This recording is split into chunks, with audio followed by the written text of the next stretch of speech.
you're still a newish guitar player, maybe not beginner, but sort of moving on to intermediate. You're somewhere in there. You've got a handle on your chords a little bit, your rhythm. You've got your 7 chords figured out, and you're just kind of trying to figure out what's going on with this minor pentatonic scale that you keep hearing about all the time, triads in the blues, and how to pull all of that together and move on to the next step.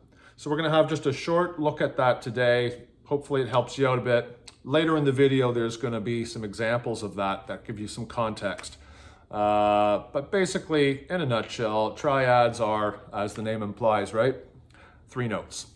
Now, the way that I'm breaking this down for you a little bit is so that it's simplified. A lot of what they call the blues chord is 4 notes played together. We're going to strip it right down to 3. I'm going to show you a few shapes that you can work with, and we're going to do it in the key of C. So really what we're talking about here is, if we're in the key of C, way up here, 8th fret, we got a C7 chord, right? Familiar. So really, you know, we're going to move from C through F through G, the usual 1-4-5 kind of blues progression. The triad that you can work with in the key of C, right here, is shaped like this. And what you've got there is you've got a 5, a 7, a 3 stacked on top of each other in that order. We're not playing the 1 in this case. And again, the blues chord, usually you'll have the 1 in there as well, but we're just stripping this down to 3 notes, a triad. You've got a 5, a 7, a 3.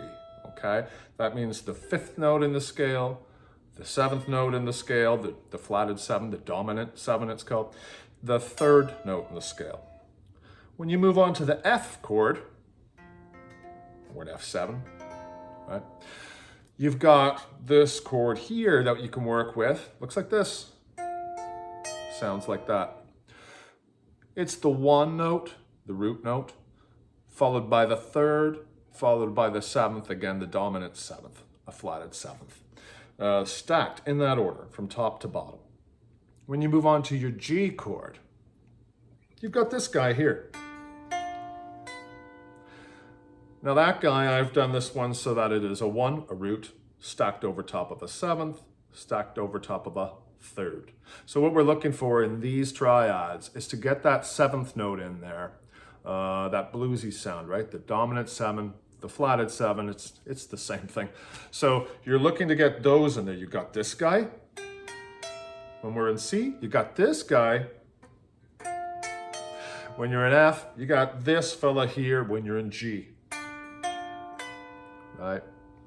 So stick around. We're going to take a look right now at throwing those into context in a little bit of song. Here's a clip coming up for you right now.